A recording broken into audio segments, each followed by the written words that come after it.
How to fix TikTok not working on Android. So if the TikTok application isn't working on Android, then what we can do is check if it's the issue with our internet. If you're using Wi-Fi, you can try to switch to cellular data or vice versa, and then see if that actually helps you solve the problem.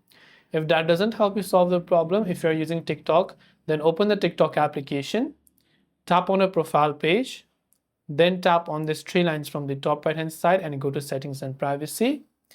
Just scroll down a couple of steps and tap on free up space. Then you'll find the cache files that it has generated. Tap on the clear cache button to clear them successfully. Don't worry, clearing the cache will not delete any of your data, by the way. Then go to your Play Store or App Store, check if the TikTok app has an update, and if it does, then make sure to update it to the latest version. And hopefully one of these may have helped you solve the problem. If you have got any further questions, feel free to leave them down below. As always, thanks for watching and see you soon in the next video.